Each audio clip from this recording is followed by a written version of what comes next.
Atos dos 6 diz assim: aqueles, pois, que se haviam reunido, perguntaram-lhe, dizendo: Senhor, restaurarás tu, neste tempo, o reino a Israel? E disse-lhe: não vos pertence saber os tempos ou as estações que o Pai estabeleceu pelo seu próprio poder. Mas recebereis a virtude do Espírito Santo, que há de vir sobre vós, e ser-me-eis testemunhas, tanto em Jerusalém, como em toda a Judeia e Samaria, e até aos confins da terra. E quando dizia isto, vendo eles, foi elevado às alturas, e uma nuvem o recebeu, ocultando-o aos seus olhos. Amém. O contexto é o seguinte: havia uma tensão em Israel a respeito da restauração. Agora mesmo a gente está vivendo outra, porque Israel viveu um capítulo importante da sua restauração em 1948. Então tem quantos anos? 69? 69, não é? De 48 para cá? 69. E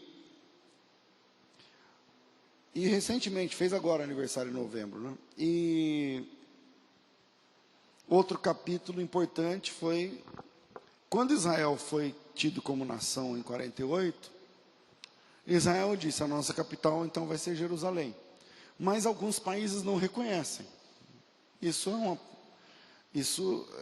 é uma decisão da nação. Por exemplo, o Brasil teve como capital o Rio de Janeiro, muitos anos. A maior parte do tempo a nossa capital foi Rio de Janeiro. Mas mudou-se para Brasília e ninguém tem nada com isso, não é? E os consulados, nem todos são em Brasília. O consulado americano principal é em São Paulo. Aliás, a maior parte dos consulados é em São Paulo, né? Então, agora que o Donald Trump colocou o consulado em Israel, os sionistas vivem um capítulo importante, porque para eles isso é uma marca do tempo do fim. Pode ser, porque tem a ver com restauração de Israel, tem a ver com construção de templo, tem todo um pano de fundo. Não quero alardear que então é o tempo do fim, começou porque a semana passada aconteceu. Não, mas faz sim parte do contexto do fim. É o tempo do fim. Mas, voltando a 2000 anos atrás, havia uma tensão sobre Israel sendo restaurado. Por quê? Vamos tentar entender. Israel havia sido uma grande potência do Antigo Oriente Próximo, mas nunca uma grande potência mundial.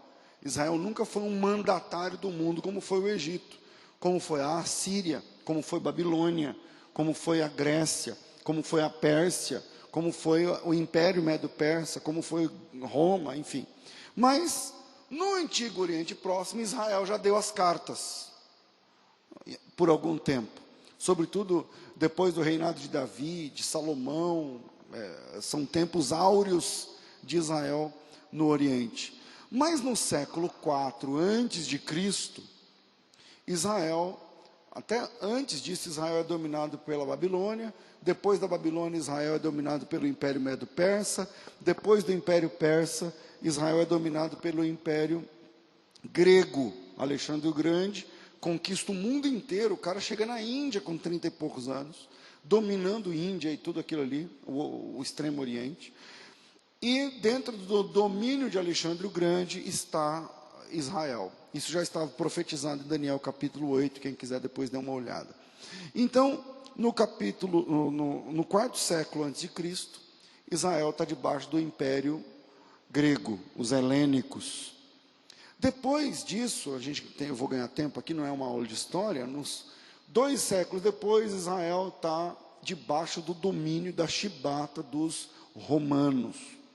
É assim que Jesus nasce. Quando Jesus nasce numa cidade de interior, e Roma é o grande dominador mundial. Então, todo o mundo conhecido é colônia. Aliás, nós somos sobra do Império Romano, tá certo? Porque nós somos descobertos ou dominados por portugueses, que tem a ver com o Império Romano. Nós somos netos, bisnetos, alguma coisa assim, também do Império Romano. Por isso que o latim tem muito a ver com a nossa língua. A nossa língua é latina, a nossa cultura é latina, enfim. Então, no século I, quando Jesus nasce, Israel é dominado pelo Império Romano. A pergunta é, um império que já foi autônomo, já teve rei e o rei mandava de verdade, já teve muro e a muralha era respeitada, que já assinou contratos e os contratos eram respeitados, que já assinou tratados e os tratados eram respeitados, mas agora ele não assina nada, não manda nada, não, tal. A pergunta é, isso era justo ou não? Para quem está lá em Israel, parece que a resposta é não, não é justo. Assim como nós fomos colônia portuguesa, e não é muito justo, né? Porque os caras vêm aqui, pegam o que quer, vai embora e cobra quanto quer e a gente tem que pagar e tal. Então, urgia naquele tempo um desejo de independência. É esse urgir da independência que está no primeiro século, quando Jesus nasce, na encarnação de Cristo, no nascimento de Jesus. Então, está esse negócio. É justo, não é? Tantos séculos, o que a gente faz? A gente está cansado, a gente não aguenta mais sermos espoliados pelos europeus e tudo isso. Então, a grande questão é, isso é justo ou não é justo? Os religiosos se apegavam a profecias restauracionistas, porque a Bíblia tem algumas dezenas de profecias que prometem uma restauração. Então, eles se apegavam, sobretudo em Isaías, um bocado aí em Ezequiel, outro em Zacarias, a gente vai ver algumas delas aqui, profecias restauracionistas, e sonhavam com um país livre, autônomo, glorioso, poderoso, empoderado pela liberdade, porque esse era o sonho dos judeus no século I. E algumas dessas profecias, abra a Bíblia aí, a gente vai ler algumas, mas abra rápido, porque não tem mais TV para mim. No outro prédio tinha uma TV virada para mim, eu via. Agora eu não consigo mais ver se está projetando, se não está, então eu tenho que eu mesmo abrir aqui a Bíblia e tal. Então vamos lá. Isaías 1:26, eu queria marcar aqui, mas eu vou ter que sair para achar aqui. Isaías 1:26 é uma dessas profecias. Então, tem diz lá alguma coisa como restituirei o juízo, ou os teus juízes, deixa eu achar aqui. Isaías 1:26, e te restituirei os teus juízes. Lembrando que no primeiro século os juízes de Israel não julgavam nada, o negócio era a corte, era romana. Então, isso é uma promessa de restauração. Te restituirei teus juízes, como eram dantes, os teus conselheiros, como antigamente. Então, te chamarão cidade de justiça, cidade fiel. Sião será remida com juízo. Sião é outra palavra para Jerusalém, né? Ou Isaías 33:17, vamos pular aí, Isaías 30, quem gosta de anotar, outra promessa de restauração, que os religiosos se seguravam nela na época do ministério de Jesus, da chegada de Jesus. Isaías 33:17, que diz assim: os teus olhos verão o rei na tua formosura, e verão a terra que está longe, o teu coração considerará o assombro, dizendo, onde está o escrivão, onde está o pagador, onde estão as contas e as torres? Não verás mais aquele povo cruel, povo que fala tão profunda, e não pode perceber, de língua tão estranha. Ele está falando do pessoal que chega falando latim e manda em todo mundo. Então, eles se apegavam nessas profecias, ou Isaías 40, você sabe que Isaías, quer ver? Isaías 42, né? Falai benignamente a Jerusalém, e bradai-lhe que já a sua servidão é acabada, e que a sua iniquidade é expiada, né? E que já recebeu em dobro da mão do Senhor, por todos os seus pecados e tal. Vou fazer uma pausa aqui, para uma coisa muito interessante. Muito interessante. Você sabia que a Bíblia tem quantos livros? Ixi, está murcho. Quantos livros? 66. Vamos lá. Quantos deles estão no Antigo Testamento? 30. E no Novo? E você sabe que o livro de Isaías é chamado de mini Bíblia, né? Quem sabia disso? Levanta a mão. 1, 2, 3, 4, 5, 6, 7, uns 10. Pouca gente. Por que Isaías é chamado de mini Bíblia? Porque assim como a Bíblia tem 66 livros, Isaías tem capítulos. Mas não para só aí. Assim, acho que um dia, muito tempo atrás, eu estava falando sobre isso para o Alexandre lá na rádio. Eu estou lembrando agora disso.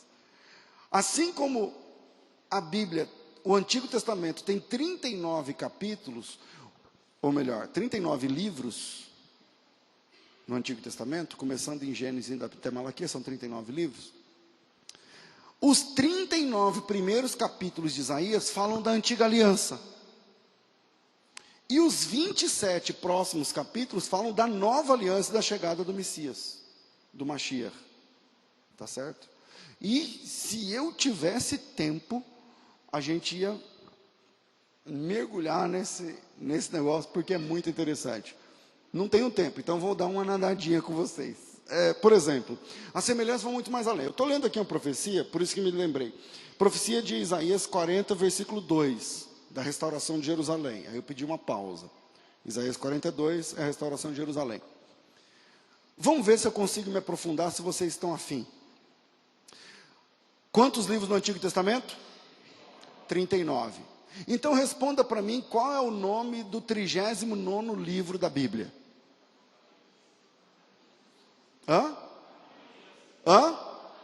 Malaquias.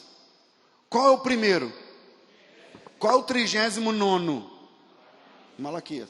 Qual é o 40º? Mateus. Isso significa que Isaías 40 corresponde a Mateus. Você entendeu ou não?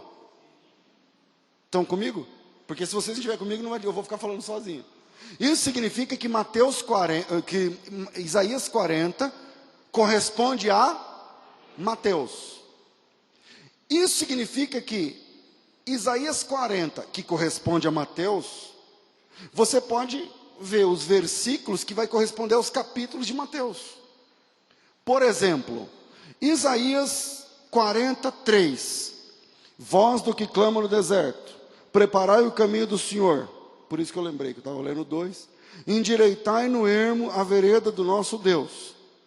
Agora vamos ler Mateus, que é o livro 40 e capítulo 3. Vamos lá, Mateus, capítulo 40, versículo 3. Mas eu queria que alguém lesse, porque eu não vou ficar lendo os dois aqui. Então eu leio Isaías 40, versículo 3. E você lê Mateus, que é o livro 40, capítulo 3. Veja só, Isaías 43. Voz do que clama no deserto, preparai o caminho do Senhor, endireitai no ermo a vereda de Deus. Agora lê Mateus capítulo 3, versículo 3.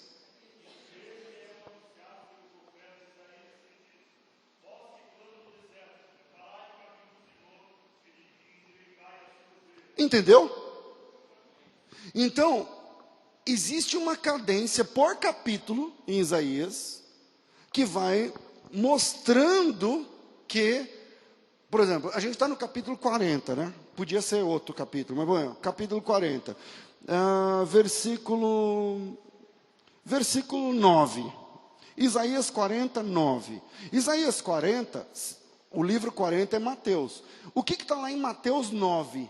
No versículo 6, por exemplo. Eu leio aqui Isaías 40, 9, que diz assim: Tu, anunciador de boas novas a Sião, sobre o monte alto, tu, anunciador das boas novas a Jerusalém, levanta a voz fortemente, levanta, não temas e dize às cidades de Judá: Eis aqui está o vosso Deus. Mas lá em Mateus, que é o livro 40, no capítulo 9, correspondendo a Isaías 40, 9, você vai lá, Mateus 9, 6. Você vê Jesus fazendo uma coisa que só Deus pode fazer, que é perdoar pecados. O rapaz chega aleijado, e aí Jesus fala assim: perdoados são os seus pecados. Ele fala como Deus pela primeira vez em Mateus. E lá em Isaías 49, termina dizendo assim: eis aqui está o vosso Deus. Aí o pessoal fala: mas só Deus pode perdoar pecado. Como você perdoa pecado? Já é uma alusão a Mateus capítulo 9, versículo 6. E aí a gente podia continuar, por exemplo, Mateus 13. Então, o livro de Mateus em Isaías corresponde ao capítulo 40, 13 de Isaías. Vamos lá. Quem guiou o Espírito do Senhor e que conselheiro o ensinou? Aí você vai lá em Mateus 13 e você vai ver o maior capítulo, ou melhor, o capítulo que tem o maior número de parábolas e de conselhos de Jesus a respeito do reino de Deus. Então, aquilo que está profetizado em Isaías capítulo 40, versículo 13, acontece na prática em Mateus, que é o livro 40, no capítulo 13. Entende? E daria para a gente continuar, por exemplo, vamos mudar de capítulo, 43, Isaías 43, qual que é o livro número 43, quem está comigo?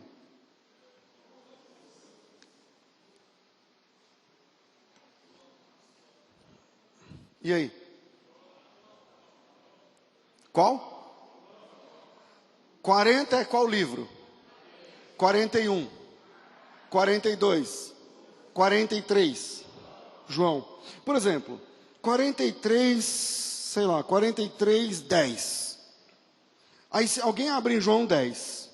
43, 10 diz assim: vós sois minhas testemunhas, diz o Senhor, e o meu servo a quem escolhi, para que saibais e me creiais, e entendais que eu sou o mesmo, e que antes de mim Deus nenhum se formou, e depois de mim também não haverá. Então, o Senhor, Deus, do Antigo Testamento, lá chamado Jeová e tal, ele vai dizer, em Isaías 43, 10, que aqueles que vinham antes dele não eram deuses. E Jesus vai dizer em João, que é o livro 43, e no capítulo 10, lê João 10, 8 para mim.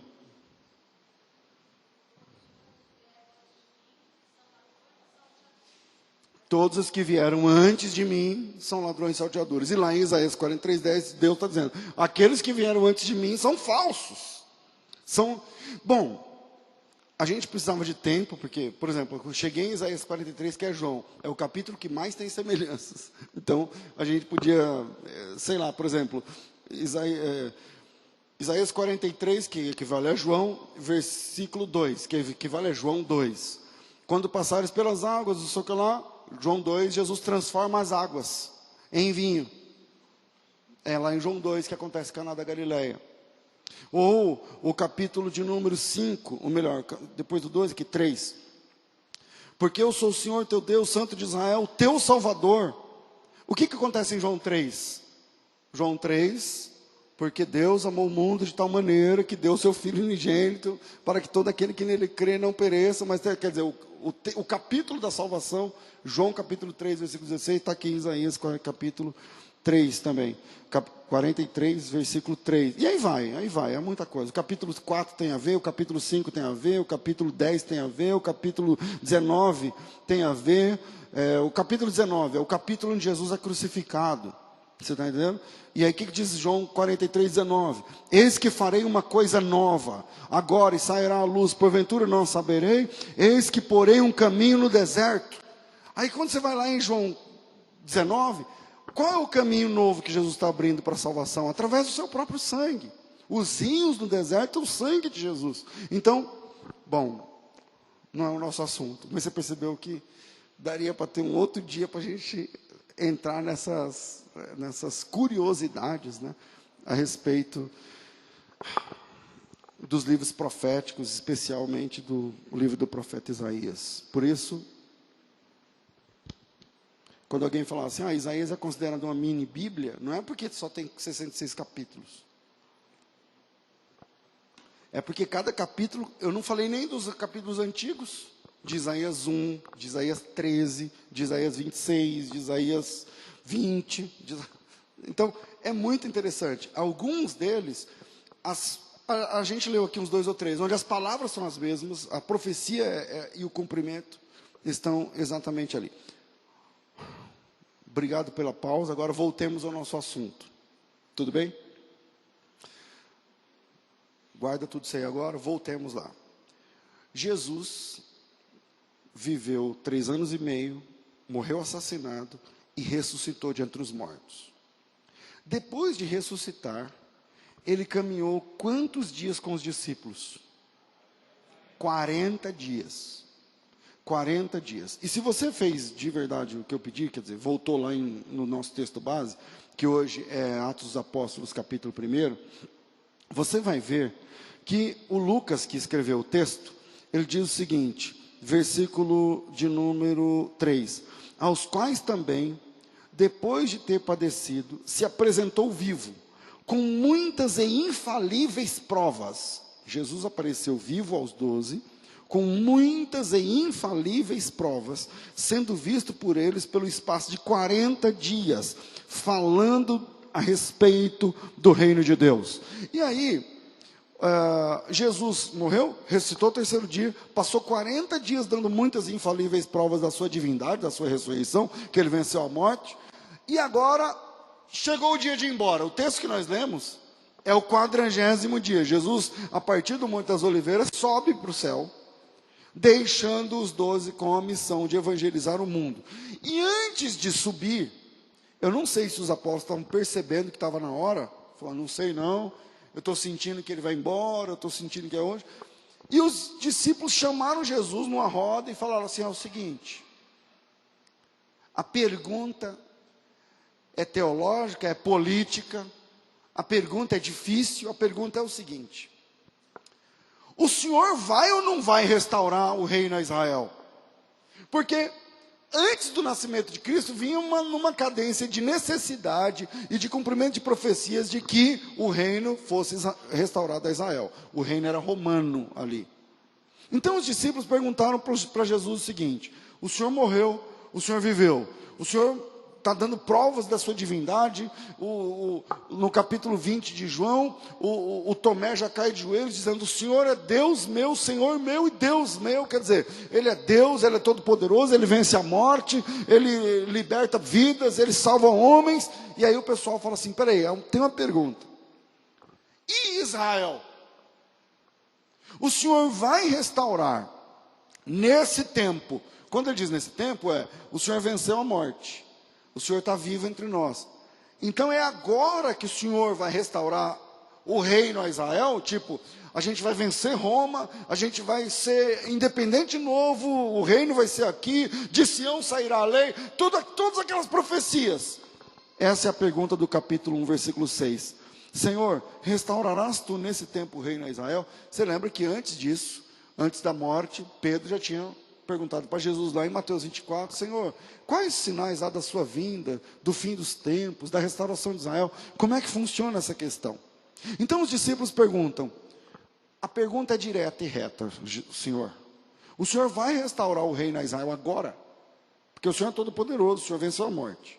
Então o Senhor vai consertar nossa sociedade nesse tempo? Se você não observar com calma, porque, sabe o que Jesus responde? A pergunta é direta, não é? Estão vendo que eles chegam a Jesus e falam assim, é o seguinte, o Senhor vai restaurar nesse tempo o reino a Israel? Sabe o que Jesus responde? Jesus fala assim, primeiro dá um presta atenção, né?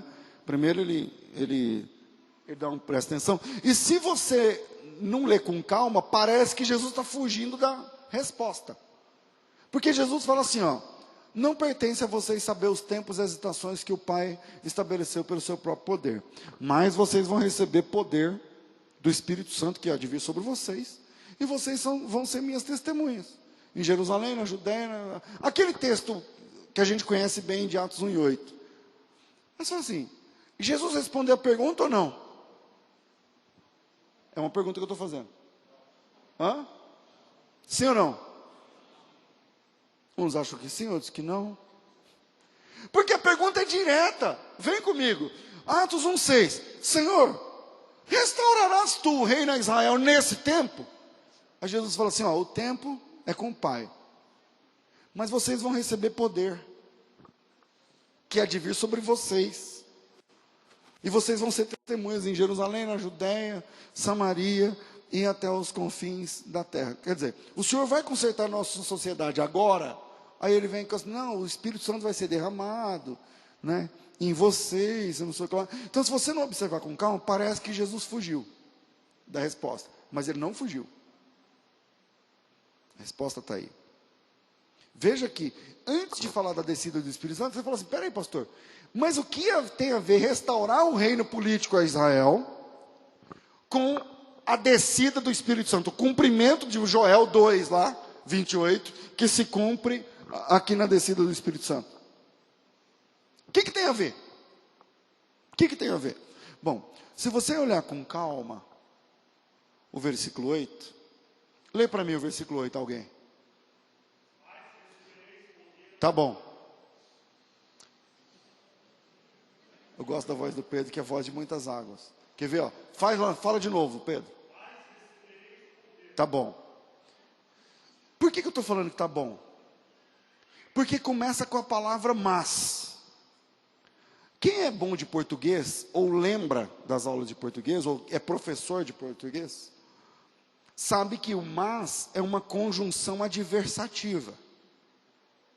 Ou seja, quando uma frase começa com mas, você é obrigado a ligar essa frase com a frase imediata anterior. Porque ela vem a conjunção adversativa. O que são conjunções adversativas? Vamos lá, vamos lembrar. Mas, porém, contudo, todavia, entretanto. Beleza. Acho que entretanto não entra, né? Entra. Acho que entra. Então, conjunções adversativas são aquelas que indicam oposição ou contraste dentro da mesma oração. Então, o que é? Eu vou na sua casa para o almoço, mas eu vou chegar 14 horas. Eu falo, caramba, eu tinha marcado meio-dia. Então, eu vou, mas eu chego, eu vou contrariar o que está combinado. Eu vou, mas não é a hora que estava combinado. É uma conjunção adversativa. Como o versículo 8, vê se você já tinha parado para pensar nisso.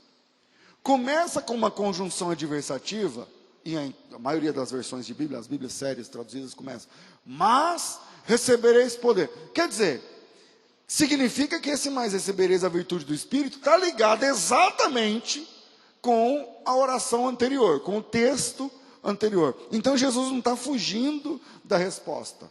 Quando o texto começa dizendo, mas recebereis poder, a frase que começa com essa conjunção, quem está lendo essa frase é obrigado a fazer o link com o texto imediato anterior. Me fiz entender? Ok. Então, sim, Jesus Cristo está respondendo a pergunta do pessoal. Mas, pastor, qual é a resposta? Porque a pergunta é clara. O Senhor vai restaurar nesse tempo o reino a Israel? Aí ele vem, o tempo não compete a vocês, mas vocês vão receber poder, que há de vir sobre vós, e vocês serão testemunhas, ou semeis testemunhas e tal. Então ele deixa claro que o tempo não é competência dos discípulos, unicamente ao Pai, mas de alguma forma ele respondeu a questão, e aqui que eu queria começar a pregar, não vou dar conta. Então, dos 3 pontos, a gente deixa talvez um aqui, vamos ver. Primeiro, Deus restaura nações através de pessoas restauradas por Ele. Deus restaura nações através de pessoas. Sabendo disso, voltemos lá. Senhor, o Senhor vai restaurar a nação? Jesus disse assim, o tempo não importa, isso é com Deus, é o Pai. Mas vocês serão restaurados. A restauração não terminou no conhecimento que vocês têm. Vocês vão receber virtude, poder do Espírito Santo. E vocês vão ser minhas testemunhas em Jerusalém, a capital, na Judeia, a região inteira. É como se fosse Campinas e o estado de São Paulo. Ou São Paulo e o estado inteiro. Em Jerusalém, na Judeia, em Samaria, outra região. E assim até os confins da terra. Quando ele diz que vai encher os discípulos com o Espírito Santo, essa é a resposta. Essa é a resposta.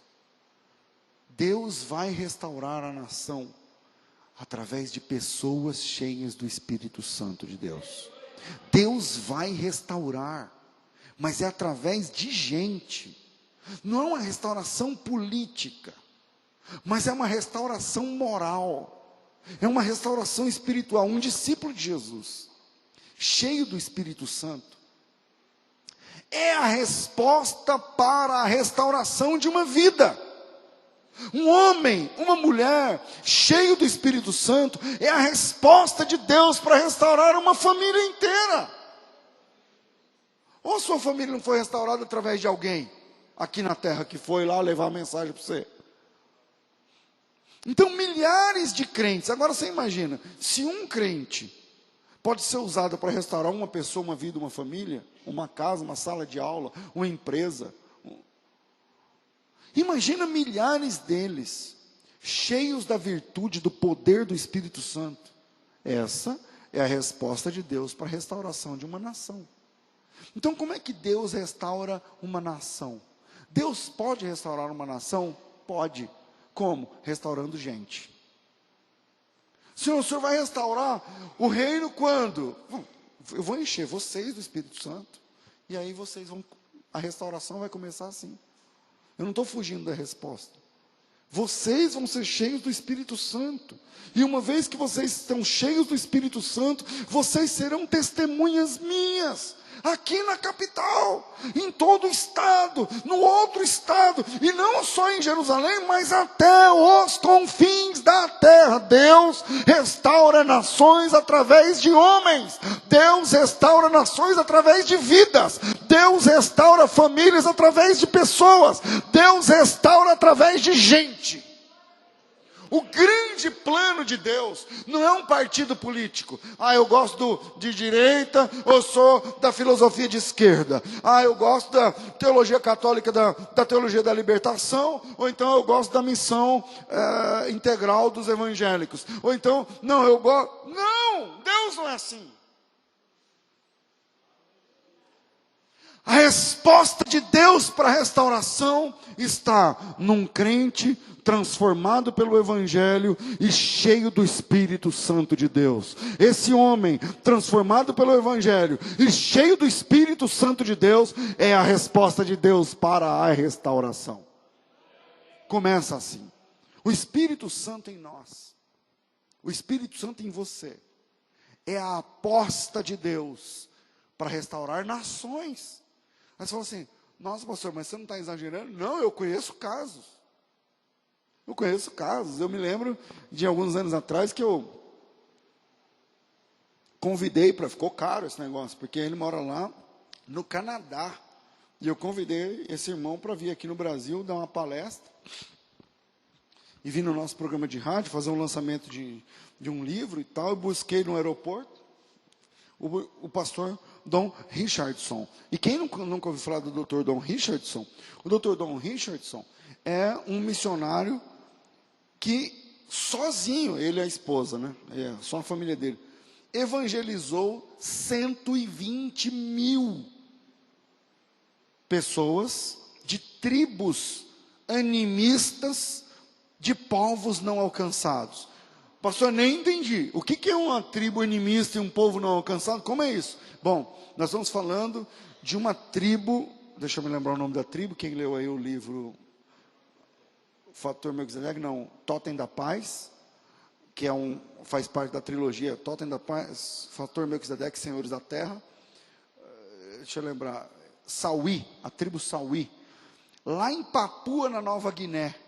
Se você lembrar, fechar o olho, lembrar o mapa mundi, e em cima da Oceania tem uma faixa de terra que parece um dinossauro, assim, um desenho de terra ali, é ali, em Papua, na Nova Guiné. O cara branco, daqueles caras cor-de-rosa, que mora lá no Canadá, Deus chamou ele para Papua, Nova Guiné. Estava estudando, falou: mas e esse povo aqui? Esse povo são tribos animistas, eles são canibais.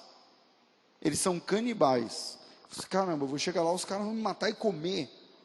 E aí ele começou a orar, e Deus chamando ele para ir para os Sauí, a tribo Sauí. E aí um dia Deus chamou ele, confirmou na oração, e ele falou: Senhor, eu vou, mas fala com a minha esposa, porque eu não vou chegar nela lá e falar: é o seguinte, arruma a mala que nós vamos lá em Papua, na Nova Guiné, viver até o fim.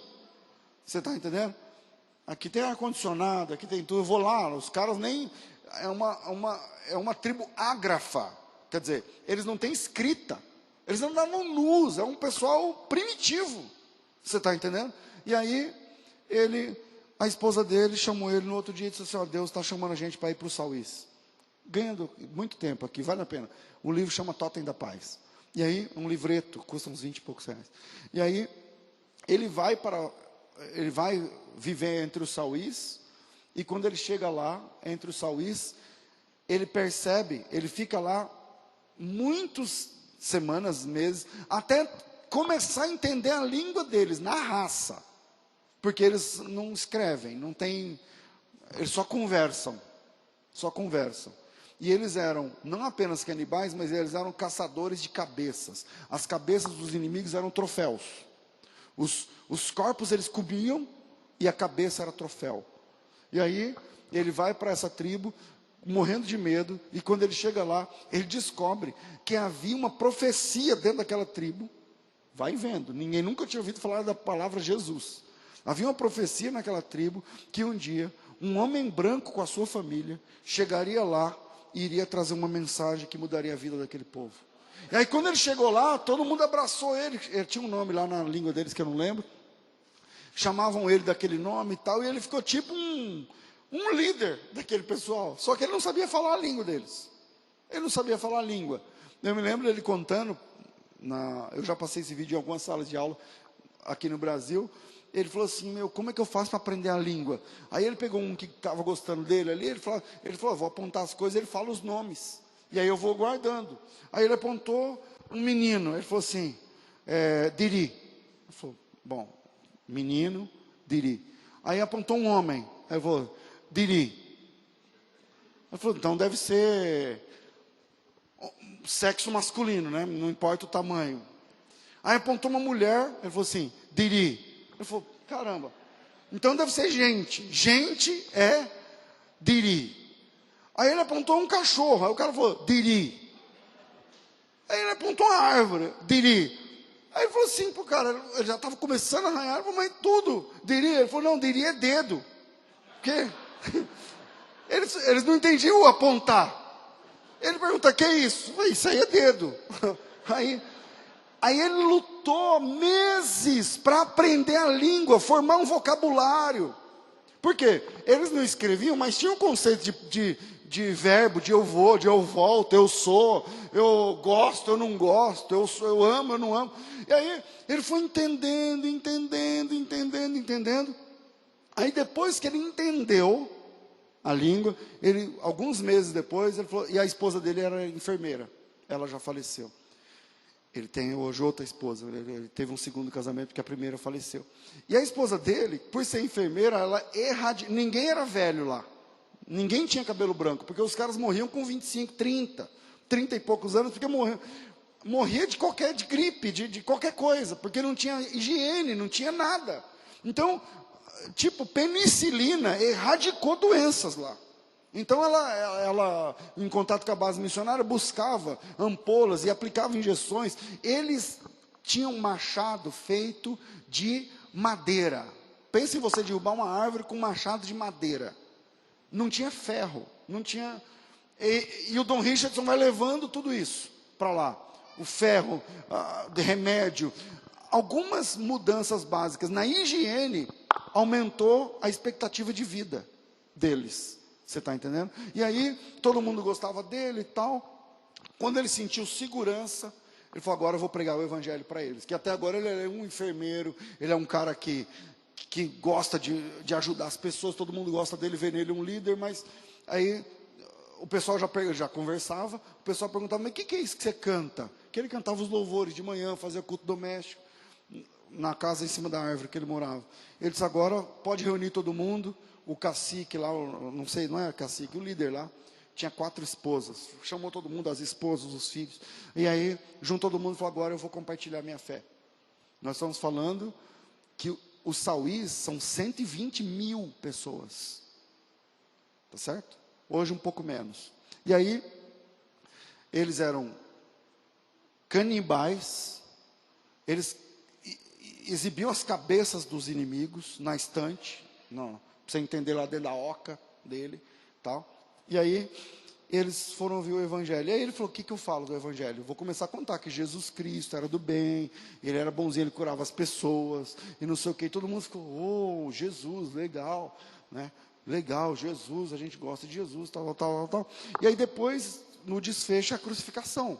Então ele pregou lá umas 2 horas, contando do zero, ninguém o tinha ouvido falar. Mas estava tudo bem, todo mundo gostando. Até a hora que ele falou do Judas. Porque a hora que ele falou do Judas, ele disse que Jesus foi traído por um homem chamado Judas. E esse homem, no momento final, deu um beijo em Jesus. E no beijo selou a traição. E vieram o pessoal e matou Jesus. Aí o pessoal começou a gostar do Judas. Eu vou explicar por quê. Porque num contexto onde eles são canibais e eles gostam de vencer o inimigo e exibir a cabeça, quem matar o inimigo da forma mais traiçoeira, da forma mais engenhosa possível, esse cara que era honrado. Então, os caras falaram assim, caramba, eu nunca pensei nisso. Na hora final, dá um beijo no cara, um abraço. Eu quero ser igual o Judas. E aí, o pessoal começou a querer pôr o nome nos filhos de Judas. E aí o Dom Richard ficou arrasado, foi embora para casa, falou, estraguei tudo. Piorou. Porque os caras não conheciam Jesus, beleza, agora eles conhecem Jesus e querem, e odeiam. Aí a esposa dele perguntava, não, mas e sobre Jesus, o que vocês acham? Ah, Jesus é um bobo, ele caiu, o Judas é o cara. O Judas é o cara. E aí agora eu vou ter que terminar a história rápido, porque comecei. Aí, enquanto ele estava pregando, sofrendo com essa história toda, o povo Sauí estava em guerra com outra tribo. E cada dia matava alguns. E eles comiam alguns e aquele rolo. E o Dom Richard estava muito chateado. Ele falou, gente, para com a guerra, para. Mas como parar a guerra numa cultura onde a traição é honrada? Não existe bandeira branca onde existe mentira e traição. O cara chega lá com bandeira branca, o cara fala, isso é mentira. A cultura deles era uma cultura de engano. Um enganava o outro. Por isso eles gostavam do Judas. E aí ele falou assim, chamou o líder deles, chamado Rato, e falou assim para ele, como que faz para parar essa guerra? Ele falou, não tem jeito. Agora quem vencer. É quem vencer. E um não pode se entregar, porque, eu estou me entregando. Ele falou, será que ele está se entregando? Porque a cultura deles é de mentir e de enganar. Aí ele disse, não dá, se eu for lá e falar, a gente quer se render, eles não vão acreditar. E se eles vierem aqui falando que quer se render, a gente também não vai acreditar, a gente vai ter que matar eles. Ele falou, mas tem que ter um jeito. Ele falou, tem um jeito, mas ninguém faz. Ele falou, qual o jeito? Ele disse, se uma família de uma tribo, da nossa ou da deles, pegar o seu filho e entregar para a tribo inimiga, para a tribo inimiga fazer o que quiser, matar, comer, criar, receber, se isso, porque não dá para você mentir dando o seu filho, não dá para você enganar dando o seu filho, né? Não tem como, é o único jeito, porque fora isso você está enganando, vou dar um boi, vai que ele está enganando. Então, ele falou assim, caramba, e ninguém aqui pode dar o filho? Ele falou, a gente não consegue pegar o filho, chega lá no maior inimigo que come as pessoas e fala assim, tô. Ele falou assim, não, então alguém vai ter que dar o filho. O Dom Richard disse, alguém vai ter que dar o filho.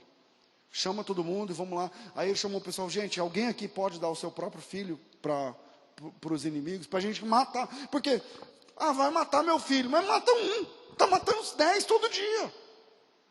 Aí o pessoal falou, verdade, mas a gente não tem força. Para pegar o filho pequeno, falou, E aí ele ficou trabalhando nessa ideia dele, falou, então eu vou embora. Aí não, a gente não quer que você vá embora, então alguém tem que dar o filho. E aí, não vai, um dia, ele estava na sua casa, que era em cima de uma árvore, e ele ouviu um monte de gente chorando, e falou, pronto, mataram mais gente. Mas não era. Um cara da tribo, chamado Caiô, ele tinha 2 filhos, não, ele tinha um filho. E ele conhecia a história, porque a esposa dele tinha tratado da esposa desse Caiô. E eles queriam muito ter um bebê, e eles não tinham. E aí chegou a criança. Então, todo mundo, era o xodó da casa, tal, e ele era pequeno, ele tinha uns 2 anos. E aí, esse Caiô não avisou a esposa, pegou o bebê e foi embora indo para outra tribo para entregar a criança para acabar a guerra. E a esposa não sabia. E aí, todo mundo ia atrás deles, batendo no peito. E o Dom Richard estava lá lendo, tal, as coisas. E ele começou a ver aquele barulho e falou, o que é isso? Está diferente. Ele desceu, todo mundo, ele falou assim, mas ele vai entregar o filho? Na língua deles lá. Vai, porque você disse que tem que entregar, se não entregar não acaba, tal. Mas cadê a esposa? Ele falou, a esposa não está sabendo ainda. E aí eles estão indo, todo mundo a pé, de uma tribo para outra, estão me acompanhando? Para entregar a criança e tal. E aí, lá pelas tantas, a esposa vem, arrancando o cabelo da cabeça, dobrando os joelhos. Não, não faça isso, a gente só tem esse filho. E ela dizia, você tem 2, você tem 3, você tem 2, entrega um. E aí eles disseram, não, mas a gente não consegue. Quem tem 3, mas como vai entregar um filho? É tudo, cada um é um. Não dá, a gente não tem força para isso. E ela disse, mas eu só tenho esse, eu não posso ter mais. E aí viram e ele indo, chorando, e a criança chorando, e a mulher chorando, e o Dom Richard chorando, todo mundo chorando. E chegaram lá na tribo. E quando ele está com o bebê no colo, eles respeitam. E aí, ele entrou lá na tribo, andou, chegou no líder da tribo, e a criança não queria sair. Parece que a criança não entendia, mas ela não queria sair do colo do pai. E ele desgrudou a criança assim, e pôs no colo do inimigo. Isso aqui está o que eles chamam lá de totem da paz. É o único totem da paz, a única coisa que pode trazer a paz entre duas tribos inimigas. Eles, aqui está o totem da paz. E aí todo mundo ficou quieto, porque o cara podia matar, podia, enfim, ele é o inimigo. Aí ele olhou para o cara, olhou para a esposa do cara chorando, olhou para todo mundo chorando, e ele disse assim, pegou o bebê, esperneando, falou, nós recebemos esse totem da paz. E o bebê passou para o colo do cara. Faz a conta disso aí. E aí, todo mundo da tribo que recebeu o bebê, colocava a mão no bebê e dizia, nós recebemos esse totem da paz. Está resolvido. Porque não tem como fingir nisso. É o único jeito. E aí, cada um colocava a mão, e quem não conseguia pôr a mão no bebê, colocava a mão em alguém que tinha colocado a mão, e colocava a mão em outra pessoa, e tal, e todo mundo chorou, e tal, e aí, a mulher ficou inconsolável semanas, e aí ele foi embora para casa.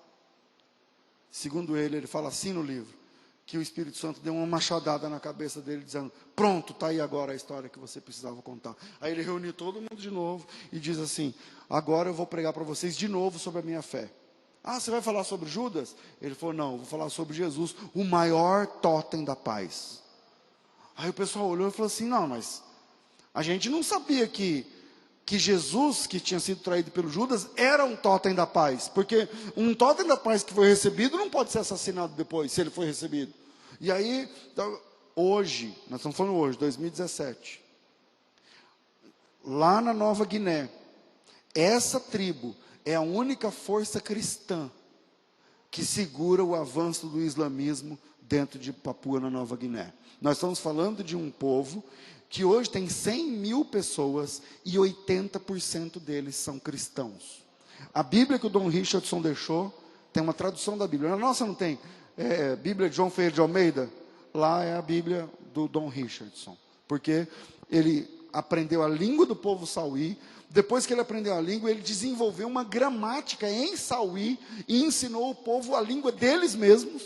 Foi a gramática de vocês é a seguinte, o plural é isso, conjunção é isso, verbo é isso, substantivo é isso, e ensinou a língua para eles, eles aprenderam a escrever, e depois que eles aprenderam a escrever, ele lançou uma gramática em Sauí, e logo lançou o Novo Testamento em Sauí, e depois a Bíblia traduzida para o povo Sauí. E hoje, nós temos algumas dezenas de milhares de irmãos em Cristo, que deixaram de ser canibais, gente que é da nossa geração, que deixaram de ser canibais, que deixaram de ser traidores, que deixaram de ser assassinos, e são servos de Deus. No dia que o Dom Richardson contou que Jesus é o maior totem da paz, o primeiro a aceitar foi o líder daquela tribo chamado Rato.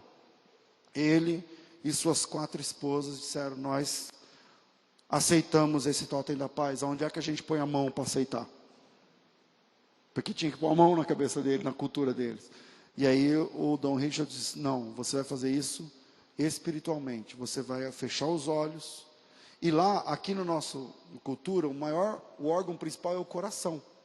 Então, no coração, você fica alegre, seu coração alegre, formoseia o rosto. Lá é o fígado. Então, você diz, ó, você mora no meu fígado. Significa que a pessoa é muito especial.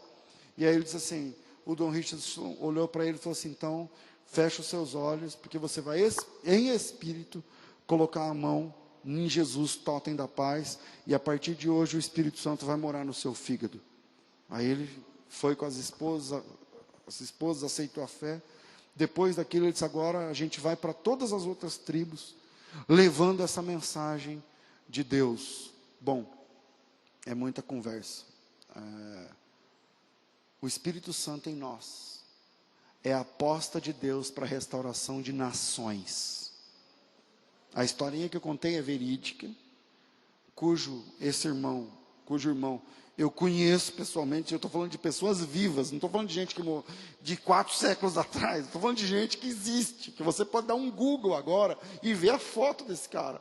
Você pode ver palestras deles, eu tenho CD que eu gravei dele, livros que ele autografou para mim. Um crente cheio do Espírito Santo é capaz de restaurar vidas, de ser usado para restaurar nações. Um homem cheio do Espírito Santo, uma igreja cheia do Espírito Santo, ela pode restaurar culturas. Aí voltamos à pergunta deles, Senhor, restaurarás tu nesse tempo o reino a Israel? Jesus disse, sim.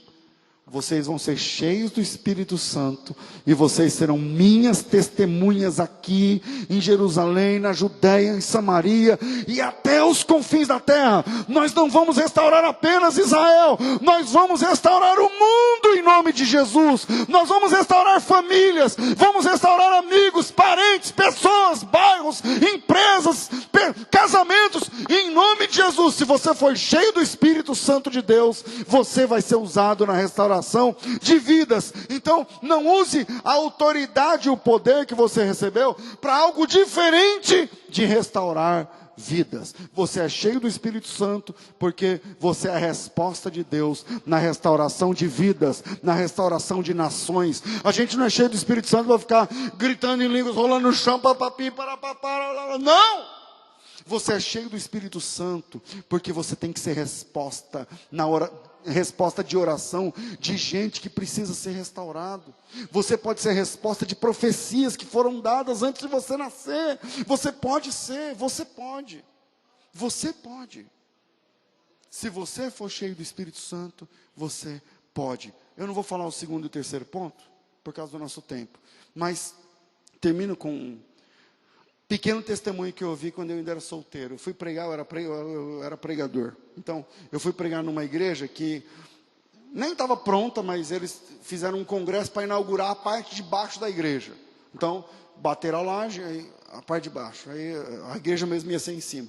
Mas aí já fizeram a fé. É nessa igreja que o Elias Soares se converteu. Ele já tinha se convertido muitos anos antes. Aí eu fui lá pregar, chama Jardim Paulista, lá em Itapevi. Aí, você conhece, Djalma? Jardim Paulista? Aí, eu fui lá pregar e tal. E teve um irmão que contou um testemunho que eu nunca mais esqueci. Ele é caminhoneiro. E ele estava indo para Curitiba, descarregar ou carregar um caminhão. E tem os pontos de estratégia que você... O caminhoneiro sabe onde é bom para almoçar. O cara que conhece o trecho, qual é o melhor restaurante, mais barato, o banheiro mais limpo e tal. Então tinha um lugar que ele gostava de chegar para almoçar. Só que ele pegou trânsito na serra, aquela serra que tem as bananas ali indo para Curitiba, e ele se atrasou. Ao invés de chegar lá meio-dia, hora boa de pegar comida nova, ele chegou lá umas 2h30. Aí ele chegou lá, varado de fome, encostou a carreta. Quando ele encostou a carreta, ele viu que tinha um cara encostado numa bicicleta, embaixo de um pé de manga. Ele olhou o cara com o olhar de quem estava querendo alguma coisa e tal, trancou o caminhão e foi almoçar. Quando ele voltou, o cara estava lá ainda. Aí ele falou para o rapaz assim, o cara olhando para ele, meio querendo conversar. Ele falou, esse cara não deve estar aqui pedindo, né? Alguma coisa, pedindo comida ou coisa do gênero. E aí o cara chegou e falou, boa tarde. Ele falou, boa tarde. Ele estava sem tempo. Ele falou, você quer um marmitex? Na verdade, ele falou isso antes de ele almoçar. Ele desceu, o cara veio abordar. Você quer um marmitex? Aí o cara falou assim, pode ser. Ele falou, mas você já almoçou? O cara falou, não. O cara que estava na bicicleta, não sei não. Então você quer um marmitex? Ele falou, pode ser. Ele falou isso mais para o cara já, então, vai comer, então eu vou comer também e tal. Aí ele foi almoçar, na volta, enquanto o cara comeu o marmitex, sabe lá Deus onde, ele pagou. Aí na volta o cara estava ali ainda querendo conversa. Aí ele ficou, caramba, o cara já deu, o cara almoçou, já paguei o almoço. Aí ele veio, tudo bom com o senhor? Aí ele falou, rapaz, estou meio corrido, o que você quer? Ele falou, rapaz, na verdade eu não sei. Eu não sei. Essa noite eu tive um sonho. E eu sonhei que eu peguei essa bicicleta minha, eu sou da cidade tal, e é uns 5 quilômetros a cidade. Eu sou da cidade tal aqui, e eu sonhei que eu peguei minha bicicleta e vim para cá, e parei embaixo desse pé de manga, que eu nunca parei aqui, e um homem parava aqui um caminhão e falava uma palavra que ia mudar a minha vida. E eu acordei tão impressionado com esse sonho, que quando deu a hora do sonho, eu peguei a bicicleta e vim aqui. E estou aqui parado, vendo se vai acontecer alguma coisa. Essa que é a história. Eu tenho dinheiro para pagar o marmitex, mas o senhor me deu, tá bom. Mas eu estou aqui por outro motivo. E a minha pergunta é o seguinte, o senhor é esse homem? O cara falou assim, na época eu não era pastor. Eu falei, irmão, eu estava despreparado, eu não tinha orado, eu não tinha nem a Bíblia na mão, eu não tinha nada, eu só estava querendo chegar em Curitiba. Aí o cara falou, eu tive um sonho, e veio um homem de Deus, parou uma carreta aqui, e falou uma palavra que ia mudar a minha vida. Ele perguntou, o senhor é esse homem? Ele falou, eu olhei bem para o cara e falei assim, sou. Eu sei a palavra que vai mudar a tua vida. Aí ele falou assim, então tá bom, então pode falar que eu estou aqui ouvindo. Aí ele veio com aquelas conversas de crente de meia tigela, né? Você tem que não sei o quê, porque na sua vida, você bebe, você fuma, não sei o quê. Aí conversou. Demorou uns 20 minutos, terminou. Ele falou, tá bom, obrigado. Aí ele foi embora e falou, não, peraí, volta aqui. Você acha que é isso aí? No sonho? Aí o cara falou assim, não. Conheci o senhor, gostei, mas não é isso que vai mudar a minha vida. Ele falou, então vem de novo, vamos começar tudo de novo. Aí ele foi lá e falou de Jesus para ele, que ele precisava de Cristo, não sei o que, tal. Daqui a pouco o cara começou a chorar.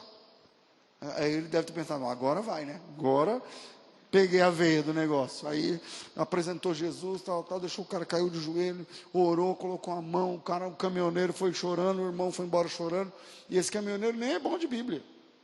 Ele cantava músicas do Matos Nascimento na época. Então ele foi lá, quero louvar o Senhor com ele, contar um testemunho que aconteceu ontem. E no dia que eu ouvi isso, tinha acontecido um dia antes. Ou 2 dias antes, alguma coisa assim. E aí, eu falei assim, puxa vida. Quer dizer que você pode ser respostas de orações de pessoas que você nem viu. Quer dizer que você pode sim ser influência de Deus, do Evangelho, em vidas que você não conhece, cara. Você está entendendo?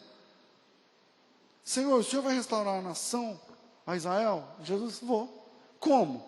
Enchendo vocês do Espírito Santo. O mundo pode ser restaurado. Que Deus abençoe vocês no nome de Jesus.